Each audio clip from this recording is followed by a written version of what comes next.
तो जो मैं सुना रहा हूँ ये गर्ग संहिता नामक ग्रंथ से सुना रहा हूँ, और इसमें प्रसंग चल रहा है कि बलदेव जी का अवतार हो गया है। बलदेव जी का अवतार रोहिणी माता के गर्भ से हो चुका है, और उसके आगे नारद जी सुना रहे हैं ये कथा। किसको सुना रहे हैं? राजा बहुलासु को, मिथिला के राजा बहुलासु को सुना रहे हैं।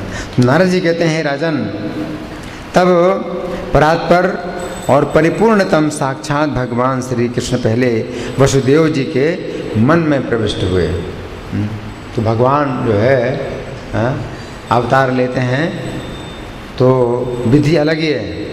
भगवान के अवतार लेने की विधि अलग ही है। सबसे पहले भगवान वसुदेव जी के मन में प्रविष्ट हुए। सामान्य व्यक्ति जब जन्म लेता है तो उसके शरीर में कोई जीवात्मा अगर आती है, अगर स्वर्ग से गिरा है तो वो अन्न में आता है, और अन्न से के द्वारा जब व्यक्ति खाता है तो उसके शरीर में जाता है जीवात्मा, और फिर वीर के माध्यम से वो माता के गर्भ में प्रवेश करता है। लेकिन भगवान जब आए तो भगवान जो है वसुदेव जी के वीर्य में नहीं आए, वसुदेव जी के मन में आए। परिपूर्णतमा साक्षात् श्री कृष्ण भगवान स्वयं विवेश वसुदेवस्य मनः पूर्वं परात् परः। और वसुदेव जी के मन में जब प्रविष्ट हुए भगवान तो क्या हुआ? सूर्य, चंद्रमा और अग्नि के समान तेजस्वी हो गए। वसुदेव जी का शरीर कैसा हो गया? सूर्य के समान या चंद्रमा के समान या अग्नि के समान तेजस्वी वसुदेव जी का शरीर हो गया है। मानो उनके रूप में दूसरे यज्ञ नारायण प्रकट हुए हो। सूर्येन्दु वही निशंकासो वसुदेव महामना बभूवात्यंत सहसा साक्षात् यज्ञ एवा परः।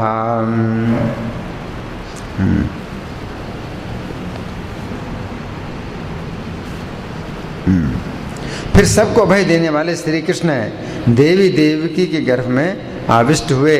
इससे उस कारागृह में देवकी उसी तरह दिव्य दीप्ति से दमक उठी जैसे घनमाला में चपला चमक उठती हैं। कारागार का अंधकार है, कारागार में अंधकार है, क्योंकि पहले सब ट्यूबलाइट नहीं होती थी तो प्रकाश होता ही नहीं था, अंधकार रहता था।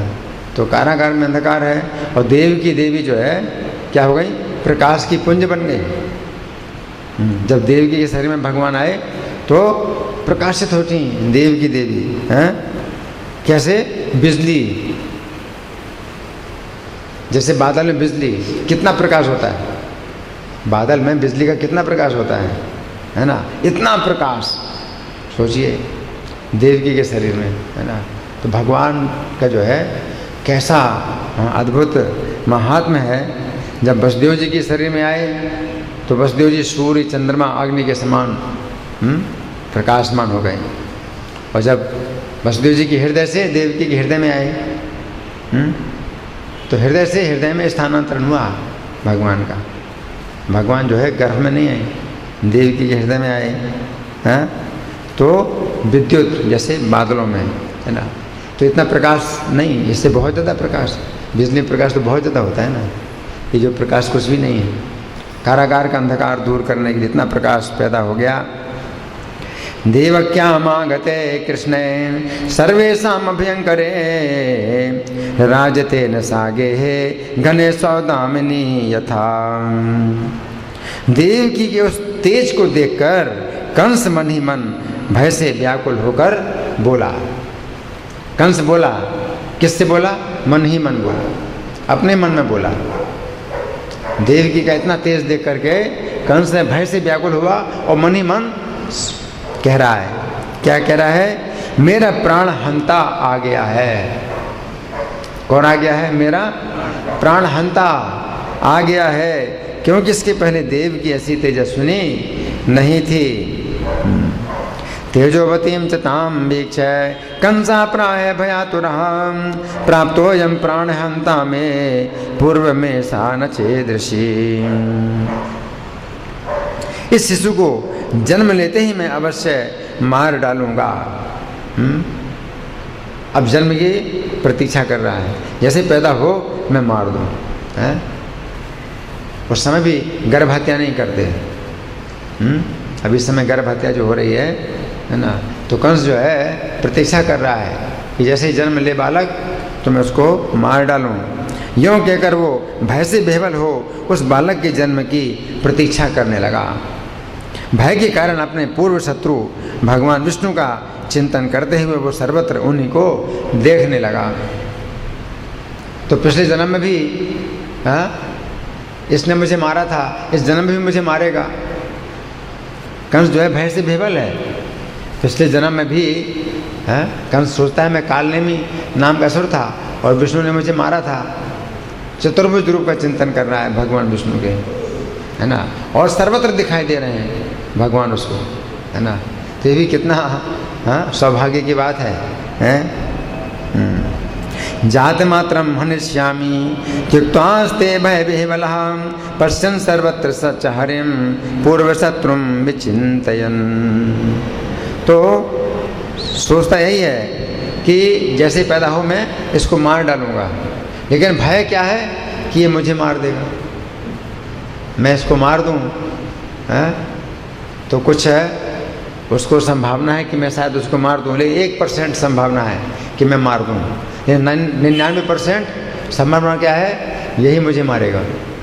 इसलिए भय से बेहवल है। 50-50 नहीं है कि 50% संभावना है कि मैं मार दूं, 1% तो संभावना है कि मैं उसको मार सकता हूं, शायद मैं मार दूं। 99% संभावना क्या है, मुझे मारेगा ये मुझे मारेगा। कि इतना तेज है, अभी गर्भ के अंदर ही अगर हो रहा है तो जन्म के समय कितना तेज होगा। तो मैं तो देख भी नहीं पाऊंगा और मुझे मार देगा। गर्भ के अंदर जब आया है बालक और इतना तेज है, जब जन्म लेते समय कितना तेज नहीं होगा, मैं कैसे देख पाऊंगा, मैं कैसे मारूंगा उसको। तो इसलिए भय से बेबल है और सोच रहा है कि मैं मारूंगा, है ना, लेकिन ज़्यादा से ज़्यादा सोच रहा है कि मैं मरूंगा इसके हाथों, मुझे मरना है इसके हाथों, है ना। तो ये जो है प्रतीक्षा कर रहा है, जन्म की प्रतीक्षा कर रहा है। जात मात्रम हनिष्यामी त्युक्तास्ते भय विह्वलः पश्यन् सर्वत्र च हरिं पूर्व शत्रुं विचिन्तयन्। पूर्व शत्रु, पूर्व जन्म का शत्रु है, हैं? आगे अहो दृढ़ता पूर्वक वैर बंध जाने से श्री कृष्ण का भी प्रत्यक्ष की भांति दर्शन होने लगता है। इसलिए असुर श्री कृष्ण की प्राप्ति के उद्देश्य से ही उनके साथ बैर करते हैं।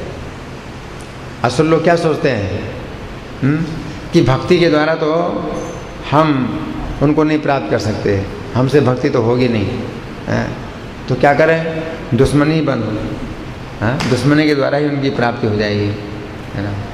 तो असुर लोग जो है ये सोचते हैं भगवान के साथ में दुश्मनी करने में भी बहुत लाभ है, लेकिन वैष्णवों के साथ में नहीं करना, ब्राह्मणों के साथ नहीं करना,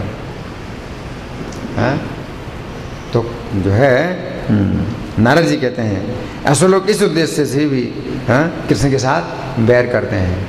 दुश्मनी करना बहुत आसान है असुरों के लिए, असुरों का स्वभाव ही है इस प्रकार का, तो उनके लिए भगवान से दुश्मनी करने में ज़्यादा सुविधा है और भक्ति करने में बड़ी असुविधा है ना।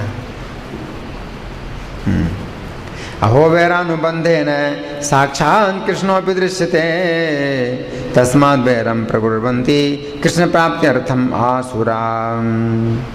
जब भगवान गर्भ में आविष्ट हुए तब ब्रह्मा आदि देवता और हमारे जैसे मुनि, नारद जी कह रहे हैं हमारे जैसे मुनि भी, ब्रह्मादि देवता और हमारे जैसे मुनीश्वर वसुदेव के ग्रह के ऊपर आकाश में स्थित हो गए, आकाश में ही स्थित हो गए। देवता लोग तो अपने विमानों से आए थे और विमानों की पार्किंग आकाश में ही हो गई। देवताओं के विमान ऐसे होते हैं। अभी मनुष्यों ने ऐसे विमान नहीं बनाए हैं कि पार्किंग ऊपर ही कर लें। तो पार्किंग की बड़ी प्रॉब्लम है, गाड़ियों की बड़ी प्रॉब्लम है। उनके विमानों की पार्किंग जो है ऊपर ही हो जाती है। एयरपोर्ट बनाने की ज़रूरत नहीं है। एयरपोर्ट का कितना चक्कर है, उसकी कोई ज़रूरत ही नहीं है। तो आकाश में ही पार्किंग कर ली उन्होंने अपने विमानों की।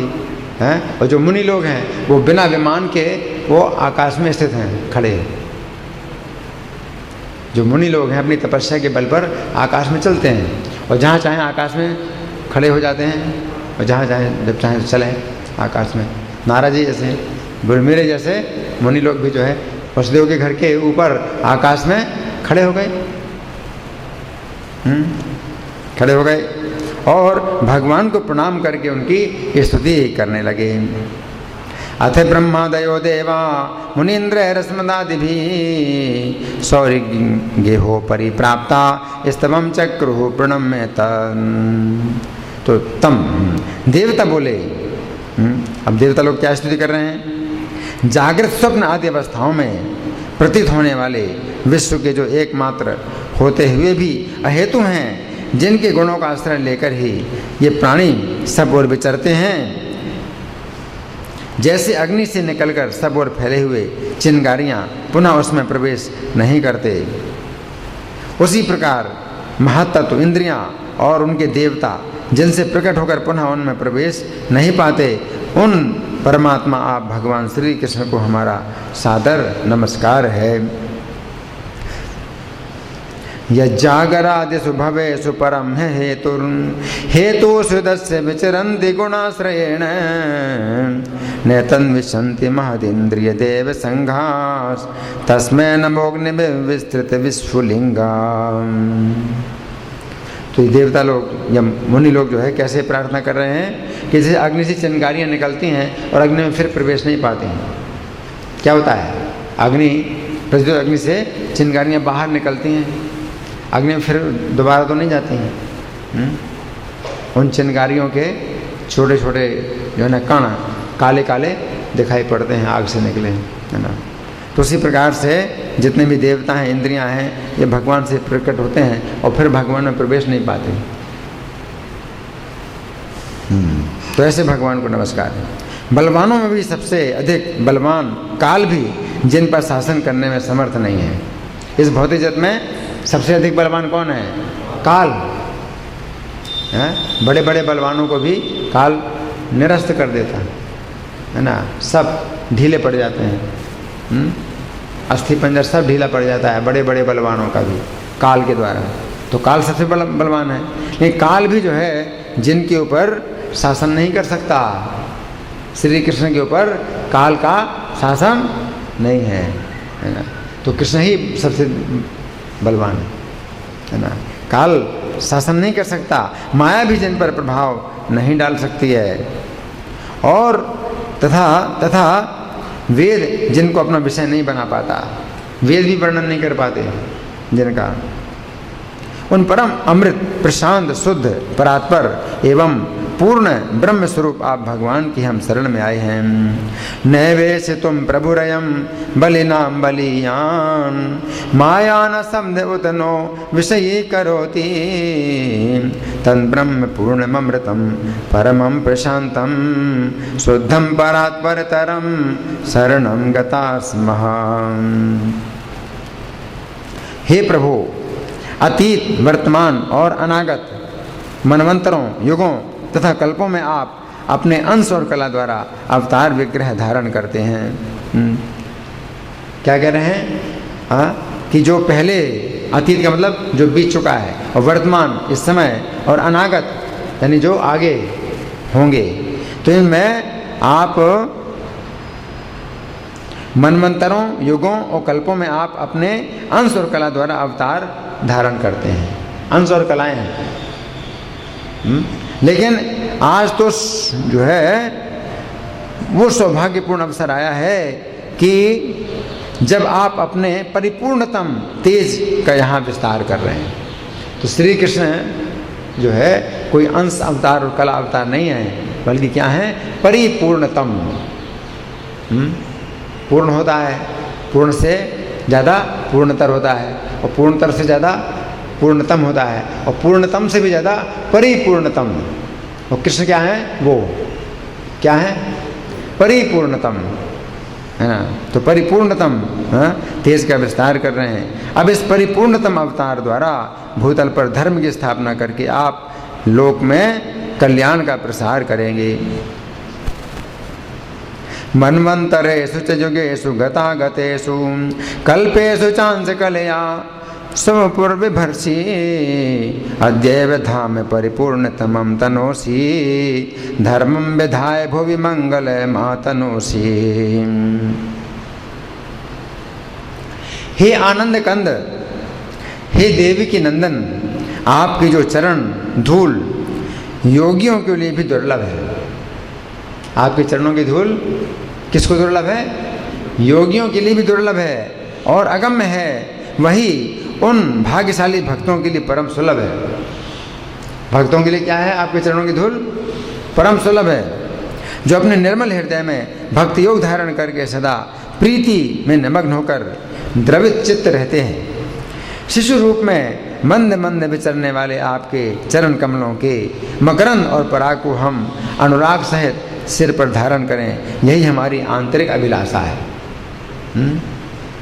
तो ये मुनि लोग जो है ये प्रार्थना कर रहे हैं।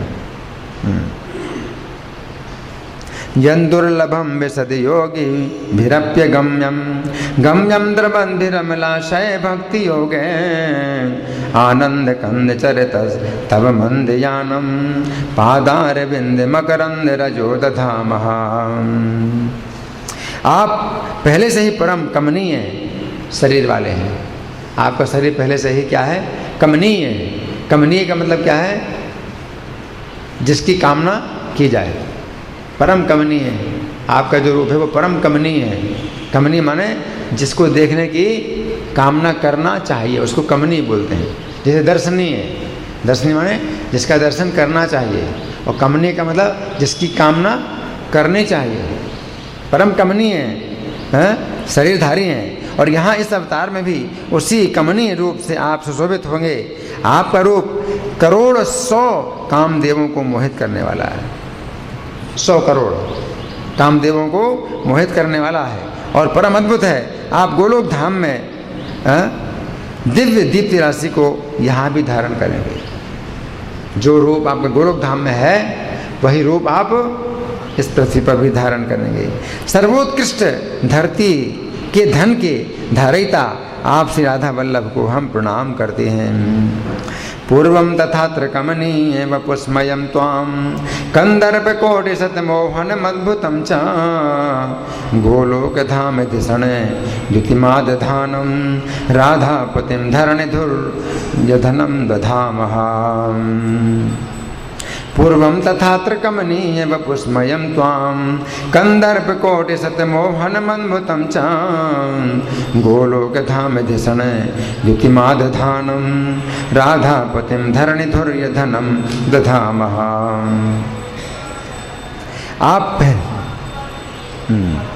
नारद जी कहते हैं कि हे राजन, उस समय मुनियों सहित ब्रह्मा आदि सब देवता श्री हरि को नमस्कार करके उनकी महिमा का गान और स्वभाव की प्रशंसा करते हुए प्रसन्नता पूर्वक अपने अपने धाम को चले गए।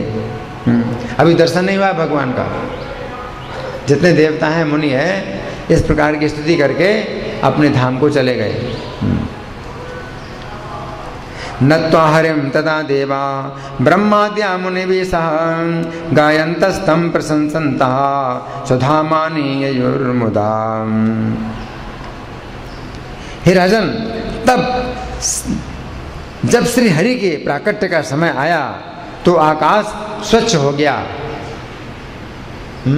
सबसे पहला परिणाम क्या हुआ? जब भगवान के अवतार का समय आया, सबसे पहला परिणाम क्या हुआ? आकाश स्वच्छ हो गया। भाद्रपद कृष्ण अष्टमी है, तो भाद्रपद का जो समय है वो कैसा होता है? वर्षा का होता है। आकाश एकदम भरा रहता है ना। ये सबसे पहला परिणाम यह हुआ कि आकाश स्वच्छ हो गया। उन दिनों तो वर्षा रात के समय होती थी, उन दिनों वर्षा रात के समय होती थी, दिन में कोई बाधा नहीं होती थी वर्षा की, इसलिए छाते की कोई आवश्यकता नहीं थी। उस समय छाते बनते ही नहीं थे, छाते की कोई ज़रूरत ही नहीं थी। वर्षा रात में होती थी, रात में आप सोते रहें और वर्षा होती रहेगी, है ना, सब जो है कुशल मंगल। तो रात में जो है आकाश जो है क्या था, मतलब बादलों से भरा था, लेकिन स्वच्छ हो गया, उस समय आकाश स्वच्छ हो गया और दसों दिशाएं निर्मल हो गईं। अथ मैथिले राजेंद्र जन्म काले हरे सती अंबरम निर्मलम भूतम निर्मलाश्चादिशो दश। तारे अत्यंत उद्दीप्त हो उठे। तारे क्या हो गए, उद्दीप्त हो गए, मतलब बहुत प्रकाश पैदा होने लगा। तारों से अंधकार दूर नहीं होता, लेकिन इस समय तारे भी खूब प्रकाश पैदा कर रहे हैं, उद्दीप्त हो उठे। भूमंडल में प्रसन्नता छा गई, नदी नद सरोवर और समुद्र के जल स्वच्छ हो गए। वर्षा काल में बहुत मटमैला होता है पानी, है? नदों का पानी बहुत मटमैला होता है, समुद्र का जल भी मटमैला होता है, ये स्वच्छ हो गया उस समय। उज्ज्वलास्तारिका जाता प्रसन्नम भूमिमंडलम नदा नद्यः समुद्राश्च प्रसन्नापा सरोवरा। सब ओर 1000 दल के और 100 दल के कमल खिल उठे। रात में कमल खिलते नहीं, रात में तो कमल बंद हो जाते हैं। 100 दल के कमल 1000 दल के कमल हैं। भगवान के जन्म के समय कैसे कमल खिल रहे हैं, 100 दल के और 1000 दल के। कभी देखा 100 दल का कमल, 1000 दल का कमल, ऐसे कमल खिल रहे हैं उस समय। और वायु के स्पर्श से उनकी सुगंध चारों तरफ फैलने लगी। कमल की सुगंध चारों तरफ फैलने लगी है। सहस्रदल पद्मानि शतपत्राणि सर्वतः विकचानि मरुत्स्पर्श पतन्ति गंधी रजांसी चा। उन कमलों पर भ्रमर गुंजार करने लगे। भ्रमरों का गुंजार भी बड़ा मधुर होता है। पहले जो है संगीत नहीं होता था इस तरह से, जैसे आजकल खूब संगीत चलता रहता है, मोबाइल में भी संगीत बज रहा है, पहले तो नहीं था। लेकिन संगीत कहाँ होता था, भ्रमरों का संगीत होता था। भ्रमरों का संगीत होता था, पक्षियों का जो कलरव है वो संगीत होता था, है? वो मिलता था संगीत के रूप में।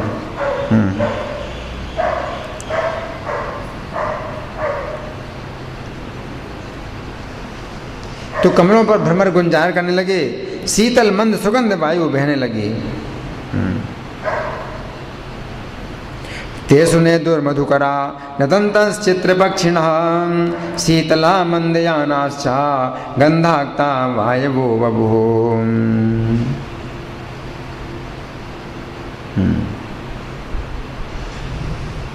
हाँ, इसमें लिखा है कि नदंत चित्र पक्षिणा, और बड़े सुंदर पक्षी भी जो है हाँ नाद कर रहे हैं, यानी संगीत पैदा कर रहे हैं।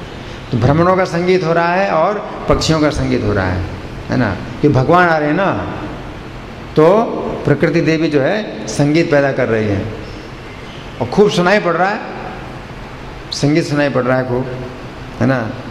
और शीतल मंद सुगंध हवा बह रही है। जनपद और ग्राम सुख सुविधा से संपन्न हो गए।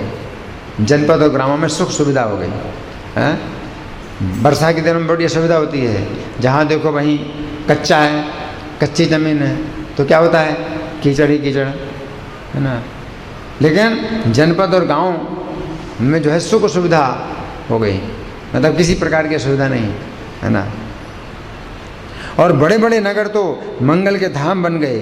देवता, ब्राह्मण, पर्वत, वृक्ष और गौएं सभी सुख सामग्री से परिपूर्ण हो गए।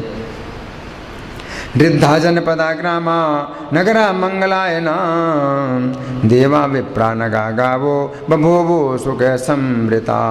साथ ही जय जयकार की ध्वनि सब ओर व्याप्त हो गई। हे महाराज, जहाँ तहाँ सब जगह सबका परम मंगल हो गया। देवदुंदु भयो नेदुर जय ध्वनि समाकुला यत्र तत्र महाराज सर्वेषां मंगलम परम।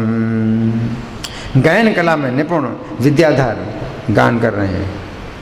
हाँ, ये तो पृथ्वी में संगीत हो रहा है और आकाश में भी संगीत हो रहा है। आकाश में संगीत और गीत चल रहा है विद्याधरों का जो गान कला में निपुण है, विद्याधर और गंधर्व और सिद्ध है, किन्नर और चारण, ये सब गीत गा रहे हैं। देवता लोग स्तोत्र पढ़कर उन परम पुरुष का स्तवन करने लगे। देवता लोग स्तोत्र पढ़ते हैं। विद्याधरा च गंधर्वा सिद्ध किन्नर चारणा जगो सुनायका देवा तुष्टुभु स्तुति भी परम। देवलोक में गंधर्व और विद्याधरियां आनंद मग्न होकर नाचने लगी। आकाश में, अब आकाश के ऊपर क्या है? देवलोक। तो देवलोक में क्या हो रहा है? गंधर्व और विद्याधरियां आनंद मग्न होकर नाचने लगी। मुख्य मुख्य देवता फूल बरसाने लगे। कौन से फूल हैं? पारिजात, मंदार और मालती के फूल बरसाने लगे और मेघ गर्जना करते हुए जल की वर्षा करने लगे। अभी आकाश स्वच्छ हो गया था, अब मेघ गर्जना कर रहे हैं और जल की वर्षा कर रहे हैं। और मेघों की गर्जना भी अब क्या बन गई? संगीत बन गई। मेघों की गर्जना भी कभी बड़ा बाधा होती है मेघों की गर्जना से, अभी मेघों की गर्जना भी क्या हो रही है? संगीत बन गई है, हैं? और जल की वर्षा भी हो रही है।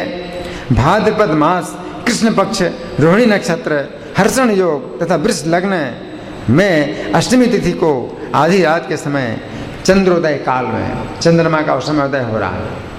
चंद्रमा के उदय का समय हमेशा नहीं, निश्चित नहीं होता है। 24 घंटे में किसी भी समय चंद्रमा का उदय हो, हाँ, वो अलग अलग दिन का अलग अलग हिसाब होता है चंद्रमा का। तो उस समय चंद्रमा का उदय हो रहा है, आधी रात में चंद्रमा का उदय हो रहा है, जबकि जगत में अंधकार छा रहा है, पूरी जगत में अंधकार छा रहा है। वसुदेव मंदिर में देवकी के गर्भ से साक्षात श्री हरि प्रकट हुए, ठीक उसी तरह जैसे अरण्य काष्ठ से अग्नि का आविर्भाव होता है। नृतुर्दिवी गंधर्वा विद्याधर योमुदान्विता पारिजातक मंदार मालती सुमनांसी चा मुमुजुर्देव मुख्याश्चा गर्जन्तश्च घना जले भाद्रे बुधे कृष्ण पक्षे धार्तरक्षे हर्षणे वृषे कर्णिष्टम्याम अर्धरात्रे नक्षत्रे स महोदये। इसमें बताया गया है भाद्रे बुधे कृष्ण पक्षे, भाद्रपद में है, और अष्टमी कृष्ण पक्ष की अष्टमी और बुधवार का दिन। आज क्या है? आज बुधवार है,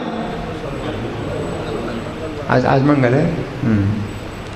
तो बुधवार के दिन है कृष्ण का जन्म हुआ। और कैसे जन्म हुआ? जैसे अरण्य काष्ठ से अग्नि का आविर्भाव होता है। आजकल तो आग जलाते हैं माचिस से, आजकल तो आग माचिस से जलाते हैं। पहले अरण्य काष्ठ से आग का जन्म होता था। अरण्य एक विशेष लकड़ी होती थी, उससे जो है अग्नि पैदा की जाती थी, अरण्य काष्ठ से। अंधकारावृते काले देवक्याम सौरी मंदिरे आविरासी हरे साक्षात् अरण्याम अध्वरेग्निवन।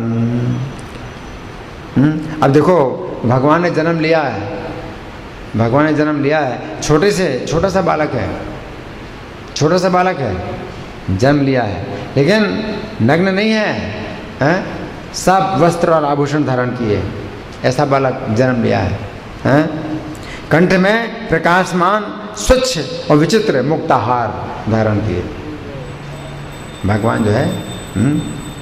वक्ष पर शोभा प्रभा समन्वित सुंदर कौस्तुभ मणि है, वक्ष पर कौस्तुभ मणि है। और ये सब छोटे छोटे साइज़ के हैं, क्योंकि भगवान का शरीर छोटा है तो छोटे साइज़ की सब हैं।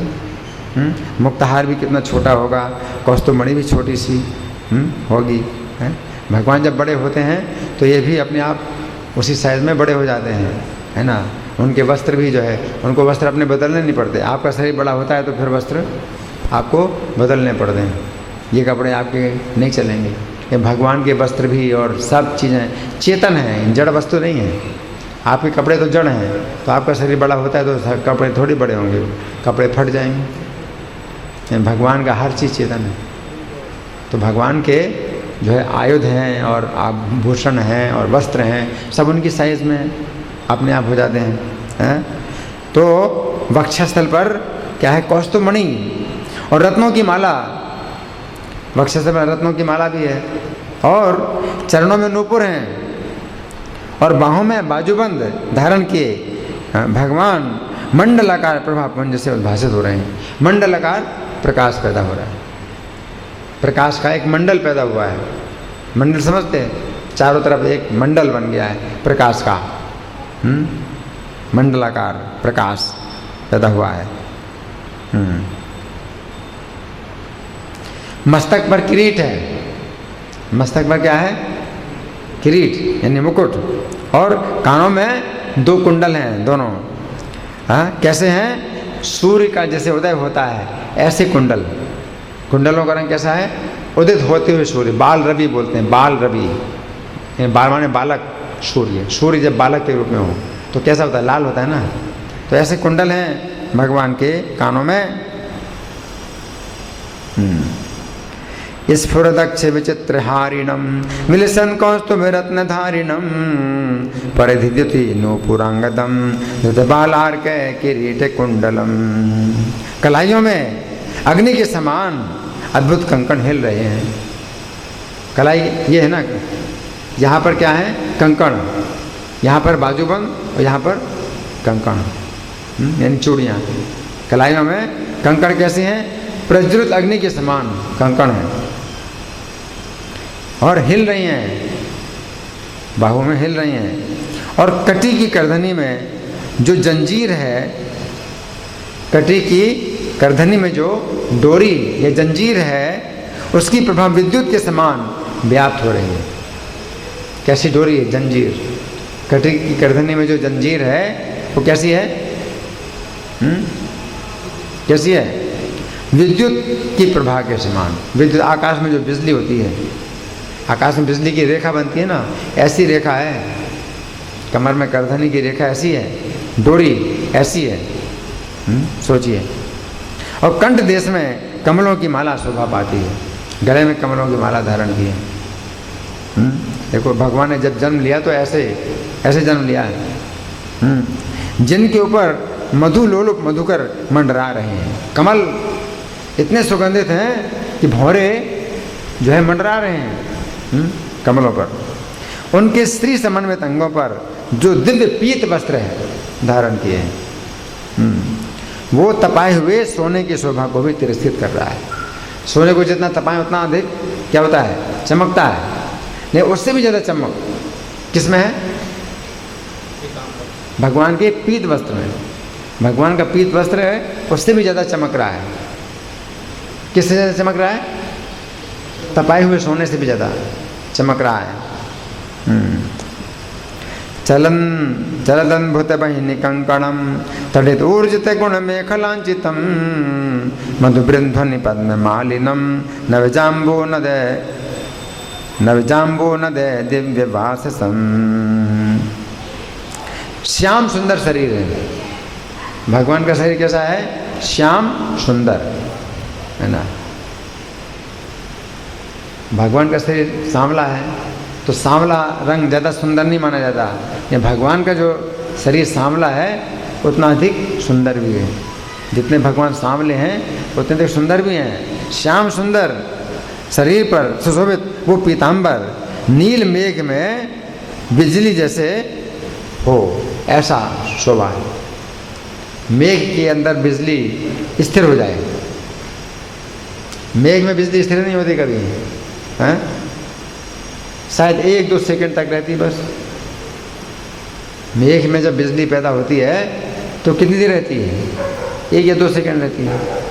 लेकिन वो बिजली अगर सोचिए मेघ में स्थिर हो जाए तो ऐसा भगवान का पीताम्बर और शरीर मेघ के समान,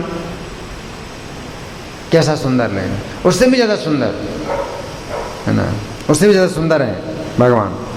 और मुख के ऊपर सिरोदेश में काले काले घुंघराले केस शोभा दे रहे हैं भगवान के। मुख चंद्र की चंचल रश्मियाँ वहाँ का संपूर्ण अंधकार दूर किए देती हैं। मुख चंद्रमा के समान है, तो चंद्रमा से प्रकाश निकलता है, तो भगवान का मुख चंद्रमा के समान है। चंद्रमा से प्रकाश निकल रहा है, संपूर्ण अंधकार दूर हो रहा है। वो परम सुंदर मुख प्रफुल्ल कमल के समान नेत्रों से सुशोभित है। खिले हुए कमल, भगवान के नेत्र जो है खिले हुए कमल के समान नेत्र हैं। सतरिन घन दिव्य सौभगम चल नीलालक वृंद भृन्मुखम चलतं सुतमोहरम परम शुभदम सुंदरम मुझे क्षणम। उस पर विचित्र रीति से मनोहर पत्र रचना की गई है। भगवान का जो मुख है उसमें पत्ते रचना भी की गई, पत्ते बने भगवान के मुख पर, यानी गालों पर पत्र रचना हुई है, पत्ते बने हुए हैं, सुंदर। जिससे मंडित मुख करोड़ों कामदेवों को मोहित कर रहा है। इतना सुंदर मुख है भगवान का, है इतना, करोड़ों कामदेव मोहित होते हैं भगवान के मुख से। वे परिपूर्णतम परात्पर भगवान मधुर ध्वनि से वेणु बजाने में तत्पर है, बंसी बजा रहे हैं भगवान। तो यहाँ जो वर्णन हुआ है भगवान के जन्म का, वो 2 भुजाओं के भगवान है, 2 भुजाओं के भगवान है, 4 भुजाओं के भगवान नहीं। भागवत में आता है कि 4 भुजाओं से भगवान ने जन्म लिया, लेकिन यहाँ पर आया है वर्णन कि बंसी बजा रहे हैं भगवान और 2 भुजाओं के हैं भगवान। तो ऐसा अंतर क्यों है? क्योंकि गर्ग संहिता में जो कृष्ण जन्म की कथा है वो किसी दूसरे कल्प की है। भागवत में जो कृष्ण जन्म हुआ है वो कथा इस कल्प की हो सकती है, लेकिन ये गर्ग संहिता में जो है दूसरे कल्प की, इसलिए कई बातों में अंतर मिलता है। कृतपत्र विचित्र मंडनम शततम कोटि मनोज मोहनम परिपूर्णतमं परात्परम कलवेणु ध्वनि वाद्य तत्परम। ऐसे पुत्र को देख करके वसुदेव जी के नेत्र आनंद से खिल उठे। ऐसा पुत्र देखा तो वसुदेव जी को भय नहीं रहा, बल्कि आनंद से नेत्र खिल उठे। उन्होंने शीघ्र ही ब्राह्मणों को 1 लाख गोदान देने का मन ही मन संकल्प कर लिया। 1 लाख गौ दान करेंगे, है ना, मन ही मन संकल्प कर लिया। क्योंकि इस समय तो स्थिति नहीं है, क्योंकि बंधन में है। लेकिन जैसे ही बंधन से मुक्त होंगे सबसे पहले काम क्या करेंगे? 1 लाख गौ दान करेंगे।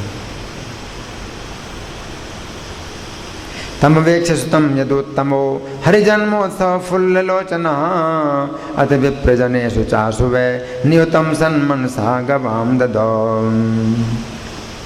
सूतिकागार में प्रभु का आविर्भाव प्रत्यक्ष हो गया।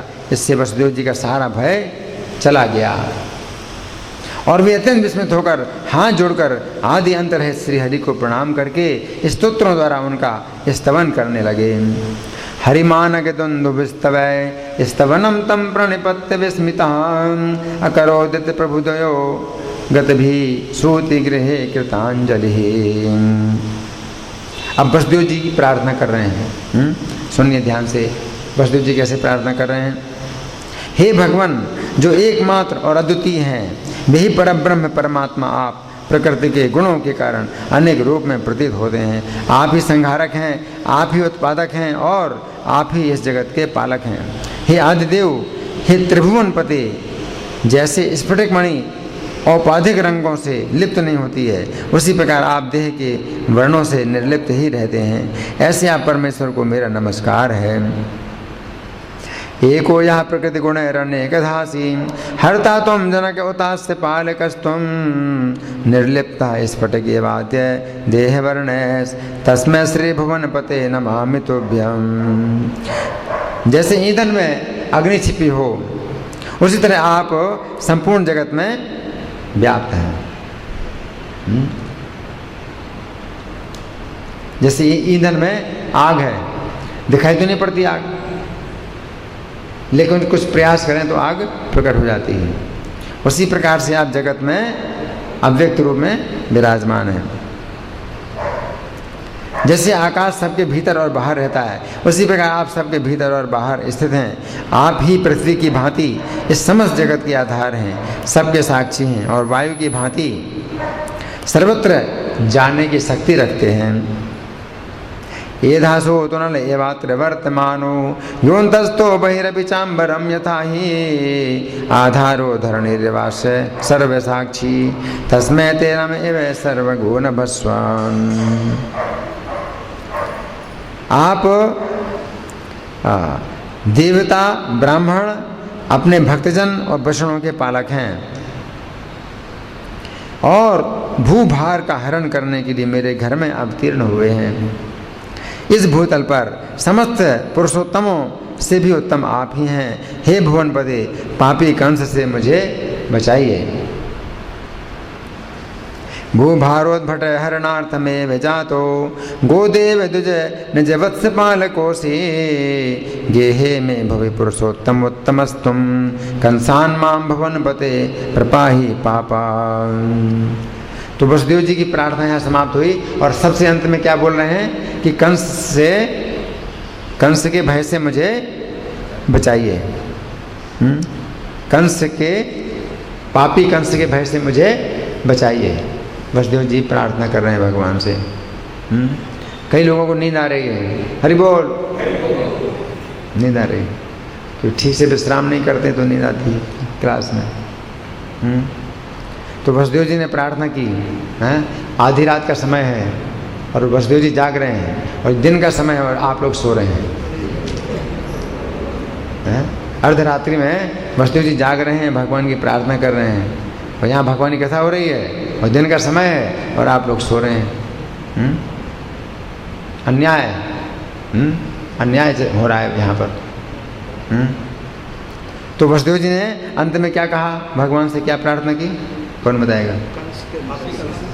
पापी कंस के भय से मेरी रक्षा कीजिए। अपनी रक्षा कीजिए नहीं कहा, अपनी रक्षा कीजिए। आपको क्या भय? पापी कंस से आपको क्या भय है? मेरी रक्षा कीजिए। वसुदेव जी कह रहे हैं मेरी रक्षा कीजिए। उनको भय तो है भगवान के लिए, भगवान के लिए भय भी हो रहा है, लेकिन साथ साथ ज्ञान भी है कि भगवान के लिए क्या भय है। लेकिन कंस जो है आपका ही वध करना चाहता है, तो उनको भगवान के लिए भय हो रहा है, लेकिन साथ साथ उनको जो है भय नहीं भी हो रहा है कि भगवान के लिए क्या भय है। तो जो भय है वो फिर भी अपना प्रकट कर रहे हैं कि मेरी रक्षा कीजिए, पापी कंस से मेरी रक्षा कीजिए।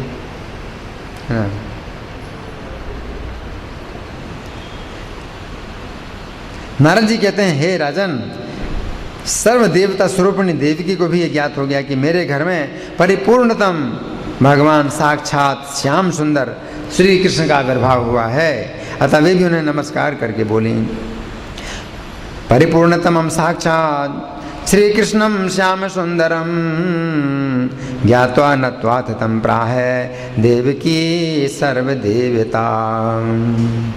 यहाँ पर एक बात समझने की है कि जो मूर्ख लोग कृष्ण को कहते हैं कि कृष्ण तो जन्म लेने वाले हैं, देवकी वसुदेव से उन्होंने जन्म लिया, तो हम कृष्ण को अजन्मा क्यों माने? उन्होंने देवकी वसुदेव से जन्म लिया है तो कृष्ण का तो जन्म और मरण है ना। लेकिन यहाँ देवकी और वसुदेव ये दोनों कह रहे हैं भगवान से कि आपका जन्म और मरण नहीं है। तो जिन्होंने जन्म दिया देवकी वसुदेव ने, वही भगवान की स्तुति कर रहे हैं कि आप में जन्म और मरण नहीं है।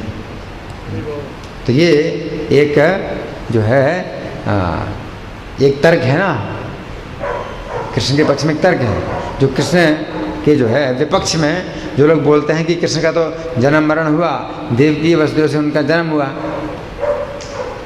लेकिन यहाँ जो देवकी वसुदेव जो जन्म देने वाले हैं वही कह रहे हैं भगवान को कि आप क्या हैं? अजन्मा है, अनादि हैं, है ना। तो किसकी बात मानेंगे?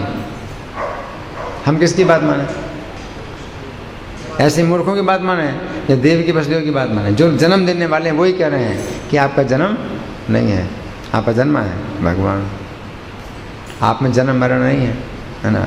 तो देवकी ने भी ये जान करके कि मेरे घर में परिपूर्णतम भगवान साक्षात श्याम सुंदर का आविर्भाव हुआ है, तो वे नमस्कार करके बोली। देवकी ने कहा, हे सच्चिदानंद घन श्री कृष्ण, हे अगणित ब्रह्मांडों के स्वामी, हे परमेश्वर, हे गोलोक धाम मंदिर की ध्वजा, हे आदि देव, हे पूर्ण ईश्वर, हे परिपूर्णतम परम ईश्वर, हे प्रभु, आप पापी कंस के भय से मेरी रक्षा कीजिए, रक्षा कीजिए।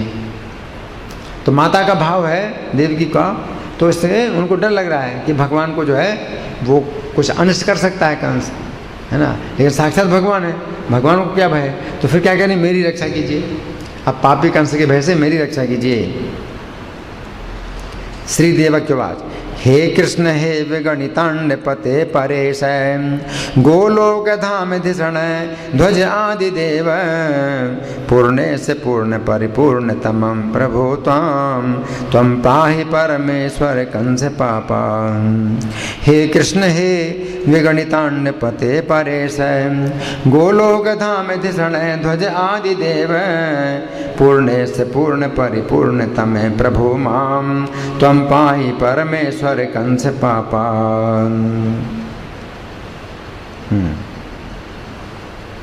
नारद जी कहते हैं, हे राजन, माता पिता की ओर से किया गया ये स्तमन सुनकर पापनाशन साक्षात परिपूर्णतम भगवान श्री कृष्ण मंद मंद मुस्कुराते हुए देव की ओर वसुदेव जी से बोले। तच्छ्रुत्वा भगवान कृष्ण परिपूर्णतमा स्वयं, सस्मितो देवकीं शौर्यं प्राहिसा ब्रजी नारदनः। तो भगवान ने कहा, पूर्व सृष्टि में ये पतिव्रता माता कृष्णी थी और आप प्रजापति सुतपा। भगवान जो है किससे बोल रहे हैं कि ये माता कृष्णी थी? भगवान किससे बोल रहे हैं? देवकी से बोल रहे हैं। देवकी से अगर बोल रहे हैं तो ऐसा कैसे बोलेंगे कि ये माता, ये पतिव्रता माता कृष्णी थी? तो देवकी से कैसे बोल रहे हैं? अगर देवकी से बोले तो फिर आप बोलेंगे आप थी, तो आप लोग सुन नहीं रहे ठीक से। भगवान जब बोल रहे हैं कि पूर्व सृष्टि में ये पतिव्रता माता कृष्णी थी, तो इसका मतलब देवकी से बोल रहे हैं या नहीं बोल रहे हैं? देवकी से बोल रहे हैं या नहीं बोल रहे हैं? देवकी से नहीं बोल रहे हैं तो किससे बोल रहे हैं? वसुदेव जी। देवकी के अलावा और कौन है वहाँ पर? वसुदेव जी तो हैं, और तो कोई नहीं है, तो वसुदेव जी से बोल रहे हैं ना। तो ध्यान से क्यों नहीं सुनते आप लोग?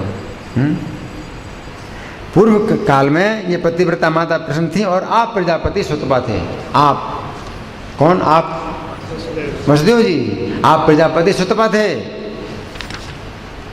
आप दोनों ने संतान के लिए ब्रह्मा जी की आज्ञा से अन्न और जल का त्याग करके बड़ी भारी तपस्या की थी।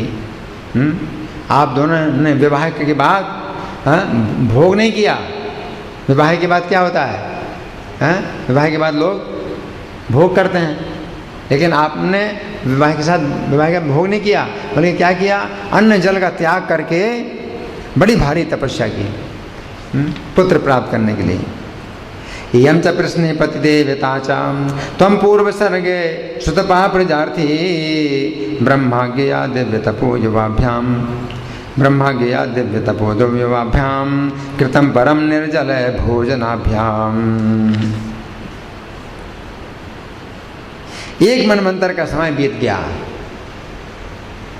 आप दोनों ने देखो विवाह के बाद कितनी तपस्या की? एक मनवंतर तक। एक मनवंतर 71 बार चारों युग बीतते हैं, 30 करोड़ साल। 30 करोड़ साल तक आपने जो है तपस्या की, अन्न जल का त्याग करके। विवाह के बाद सहवास नहीं किया, बल्कि क्या किया? सब करके त्याग करके तपस्या की। तब मैं आप दोनों पर प्रसन्न होकर बोला, आप लोग कोई उत्तम वर मांगिए। तो मैं प्रसन्न होकर के बोला, काले सुमन्वंतर के व्यतीते तपा परम तपसा प्रजार्थी, तदा प्रसन्नो युवयो रभुवम वरम परम ब्रूते मया तदोक्तम। मेरी बात सुनकर आप तत्काल बोले, हे प्रभु, हम दोनों को आपके समान पुत्र प्राप्त हो। कैसा पुत्र प्राप्त हो हम दोनों को? आपके समान, आपके समान पुत्र प्राप्त हो। उस समय तथास्तु कहकर जब मैं चला आया, तब आप दोनों अपने पुण्य कर्म के फलस्वरूप प्रजापति हुए। श्रुत्वायुवाभ्याम कथितम तदैव भूयासुतस्त्वं सदृशा किलावयो तथास्तु चोक्त्वाथ गते मयि प्रजापति है भूत सुकृतेन तम पति। तथास्तु चोक्त्वाथ गते मयि प्रजापति है भूत सुकृतेन दंपति। संसार में मेरे समान तो कोई पुत्र है नहीं, आपके समान पुत्र प्राप्त हो। तो इसमें भी भगवान को जो है बंधन हो गया। अगर कोई भगवान से कहे कि आपके समान पुत्र प्राप्त हो तो क्या होगा? भगवान के समान कोई है? कोई नहीं। तो फिर भगवान, अब भगवान से तो नहीं कहा कि आप हमारे पुत्र बनिए, तो भगवान साक्षात भगवान से कैसे कहें कि हमारे पुत्र बनिए, कि नहीं? देव की वसुदेव साक्षात भगवान से कैसे कह सकते हैं कि आप हमारे पुत्र बनिए? हैं? जैसे आप भारत के प्रधानमंत्री को नहीं कह सकते आप हमारे ड्राइवर बनिए, हैं? तो उन्होंने क्या कहा? आपके समान हमें पुत्र प्राप्त हो। तो उसमें भगवान अब बन गए, तो भगवान ही पुत्र बनेंगे। तो ये विचार करके कि मेरे समान कोई है नहीं, मैं स्वयं परमेश्वर ही आपका पुत्र हुआ हूँ। उस समय भूतल पर मैं प्रश्निगर्भ नाम से विख्यात हुआ। फिर दूसरे जन्म में जब आप कश्यप और अदिति हुए, तब मैं आपका पुत्र वामन और उपेंद्र नाम वाला हुआ। वामन देव, उपेंद्र। न मत्समा कोपि सुतो जगत्यलम विचारे तन्वाम भवम परेश्वर श्री कृष्णगर्भो भवि विश्रुता पुनर्द्वितीय काले हम उपेंद्र वामनः। उसी प्रकार इस वर्तमान जन्म में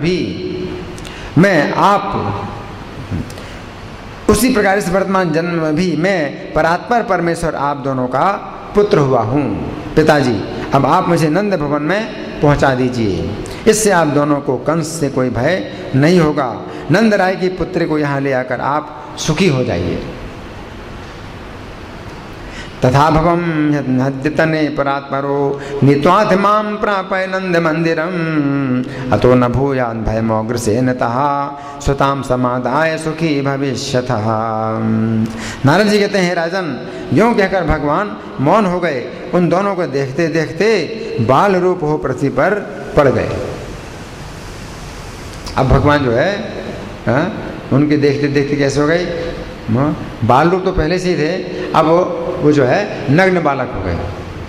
अब नग्न बालक हो गए हैं, जैसे किसी नट ने क्षण भर में वेश परिवर्तन कर लिया हो। तूष्णीम भूत्वा हरिस्तत्र तन्भूया पश्यतोस्तयो दृश्यम है प्रकटम कृत्वा बालो भूत को यथा नटः। शिशु को पालने में सुलाकर ज्यों ही वसुदेव जी ले जाने को तैयार हुए, त्यों ही ब्रज में नंद पत्नी के गर्भ से योग माया ने स्वतः जन्म ग्रहण किया। प्रेंखे धृत्वा दत्तं शौर्यं यावन् गन्तुं समुद्यतः तावन् ब्रजे नंद पत्न्यां योग माया जनी स्वतः।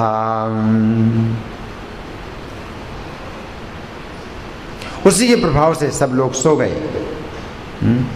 उसी के प्रभाव से सब लोग सो गए। इसका प्रभाव आप लोगों के ऊपर नहीं होना चाहिए।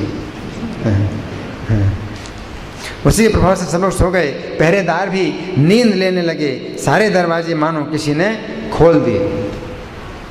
सारे दरवाजे खोल दिए। सांकल और अर्गलाएं टूट फूट गई। तया शयाने विश्वस्मिन् रक्षसे सुसुपत्सुचा द्वार उद्घाटिता सर्वा प्रस्फुटन श्रृंखलार्गला। श्री कृष्ण को माथे पर लिए जब वसुदेव जी गृह से बाहर निकले, उस समय उनके भीतर का ज्ञान और बाहर का अंधकार अपने आप दूर हो गया। अंदर का भी अज्ञान और बाहर का अंधकार दोनों, जब कृष्ण को सिर में धारण किया, अंदर का ज्ञान और बाहर का अंधकार दोनों दूर हो गए। ठीक उसी तरह जैसे सूर्योदय होने पर अंधकार का तत्काल नाश हो जाता है। निर्गते वसुदेवे चा मूर्धनि श्री कृष्ण शोभिते सूर्योदय यथा सद्य तमो नाशो भवत् स्वतः। तो यहीं पर ही हम विश्राम देंगे, क्योंकि कथा तो बहुत लंबी है। तो आप लोगों की ओर से कोई प्रश्न है या चर्चा है? यहाँ हमने जो अंतिम सूचना जो सुनाई है वो ये है कि जैसे वसुदेव जी ने कृष्ण को अपने सिर में धारण किया, वैसे ही बाहर का अंधकार दूर हो गया और अंदर का अज्ञान दूर हो गया। जैसे क्या उदाहरण दिया गया? सूर्य के सामने अंधकार दूर हो जाता है, तो अंदर का भी अंधकार, अंदर का भी अज्ञान है। तो भगवान को जब सिर में धारण किया, अंदर का ज्ञान भी दूर हो गया। और देखो, भगवान ने कुछ ये नहीं कहा कि तुम कैसे जाओगे। भगवान ने कहा तुम ले जाओ मुझे। तो वसुदेव जी कह सकते थे कि मैं कैसे ले जाऊं, मैं तो यहाँ बंधा हुआ हूँ। और भगवान ने भी नहीं बताया कि तुम कैसे जाओगे, तुम बंधे हो। और फिर सब दरवाजे, ताले, सांकल, कितना बहुत कठोर बंधन था। पहले जो बंधन था वो देवकी के लिए था, वसुदेव जी के लिए नहीं था। लेकिन जब बालक की जन्म लेने का समय आता है तो वसुदेव जी को भी अंदर बंद कर देते हैं। जब बालक की जन्म लेने का समय नहीं है तो वसुदेव जी बाहर जा भी सकते हैं। देवकी नहीं जा सकती बाहर, वसुदेव जी जा सकते हैं। लेकिन जब बालक के जन्म लेने का समय आता है तो वसुदेव जी भी बाहर नहीं जा सकते हैं। तो वसुदेव जी ने भी नहीं पूछा कि मैं कैसे जाऊंगा। भगवान कहते हैं कि तुम ले जाओ मुझे। और जब भगवान कहते हैं ले जाओ मुझे, तो कोई बंधन नहीं है। दिखाई पड़ रहा है बंधन, लेकिन कोई बंधन नहीं है। जैसे उन्होंने कृष्ण को रखा, उनके भी हथकड़ी बेड़ियाँ अपने आप खुल गई, दरवाजे अपने आप खुल गए। ऐसे आवाज़ भी कुछ नहीं हुई और सब जो है वो हथकड़ी बेड़ियाँ टूट टाट गई, अपने आप खुल गया। अंधकार अपने आप दूर हो गया। अंधकार था,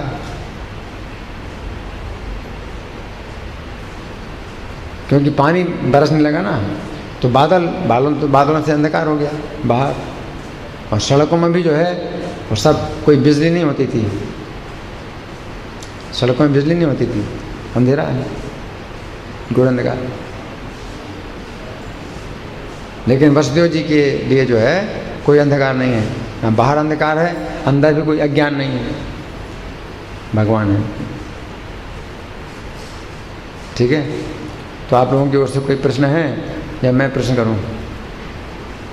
हाँ जी।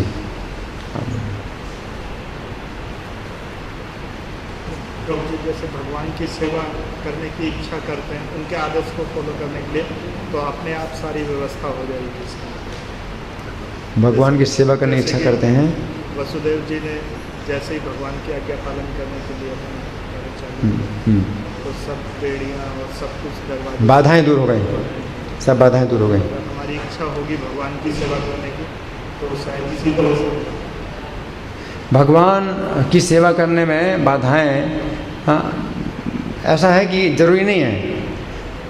हम भगवान की सेवा करते हैं, कभी कभी ऐसा है कि आज्ञा भी नहीं मिलती और उसी समय हमें करना है। जैसे कि जटायु है, तो जटायु को जो है, जटायु ने जब देखा कि रावण सीता का अपहरण कर रहा है ना, तो उस समय अब भगवान की आज्ञा थोड़ी वो ले गए, भगवान तो है नहीं, श्री राम तो है ही नहीं। तो उसने अपने आप विचार किया कि मुझे क्या करना है, रक्षा करना सीता की। तो युद्ध किया और उससे जटायु को बताया था, जटायु को पता था कि रावण के साथ युद्ध करने का मतलब है मेरी मृत्यु। तो ऐसे अगर देखा जाए तो जटायु के सामने तो बड़ी बाधा आई और सीता की रक्षा नहीं कर पाए, उनको मरना पड़ा। लेकिन भगवान की वो सेवा हो गई, भगवान की सेवा में कोई बाधा नहीं।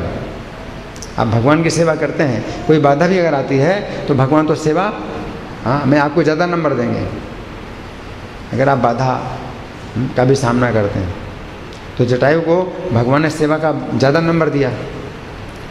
हाँ, उन्होंने शरीर छोड़ा भगवान की सेवा में, ठीक है ना। तो सेवा जो है उसमें अगर कोई कठिनाई भी आती है तो भी भगवान की सेवा वो मानी जाती है। जैसे कोई भक्त पुस्तक वितरण करता रहा, और कोई किताब नहीं बिकी तो प्रभुपाद के पास आया रोता हुआ कि प्रभुपाद कोई किताब नहीं बिकी, मैं तो दिन भर बेचता रहा किताब। तो प्रभुपाद कहे तुम्हारी सेवा तो हो गई। भगवान देखते हैं कि उनकी सेवा में आपने कितना परिश्रम किया, आपने कितना समय दिया। तो इस प्रकार से जो है भगवान की सेवा में कोई बाधा नहीं, भगवान सेवा मान लेते हैं। कोई गिलहरी है तो वो भगवान की सेवा कर रही है, वो थोड़ा अपने शरीर में धूल को जो है भर लेती है और जाके वो समुद्र के ऊपर पुल जो बन रहा है उसमें झाड़ देती है। तो क्या उससे क्या होने वाला है। भगवान उतनी सेवा मान रहे जितनी हनुमान जी की सेवा है। हनुमान जी कितनी बड़े बड़े पर्वत ला रहे हैं, तो गिलहरी की सेवा भी उतनी है। भगवान कहते हैं पूरी शक्ति तो वो भी लगा रहे हैं। तो भगवान की सेवा में कोई बाधा नहीं। आपके अंदर सेवा की भावना है तो उसी से ही जो है भगवान की सेवा हो जाती है। तो हमारे अंदर सेवा की भावना होना चाहिए। हरे कृष्ण मंत्र का आप जाप करते हैं, हमें हमारी प्रार्थना होती है कि मुझे सेवा में लगाइए। तो वो प्रार्थना यही है कि हमारी सेवा की भावना पैदा हो, हमारे अंदर सेवा की भावना पैदा हो, है ना। अगर जो है हमारे अंदर सेवा की भावना ही नहीं है तो हमारी पहले यह प्रार्थना होनी चाहिए कि मेरी सेवा की भावना पैदा हो, मेरे अंदर सेवा की भावना पैदा हो, है ना। ठीक है, हाँ जी। इनको हैंड माइक दे दो। हैंड माइक कहाँ है? जैसे आपने बताया घर से किसी दूसरे कल्प की है, तो फिर 5,000 साल पहले जब भगवान आए थे तो उस समय होगी गर्ग संहिता। उस समय उपस्थित होगी गर्ग संहिता? गर्ग संहिता नहीं, गर्ग संहिता जो है गर्ग आचार्य ने लिखी है, नारद जी के आदेश से लिखी है। और ये हमें समझना चाहिए कि अगर कुछ अंतर आता है भगवान की लीलाओं में तो कल्प भेद से वो होता है।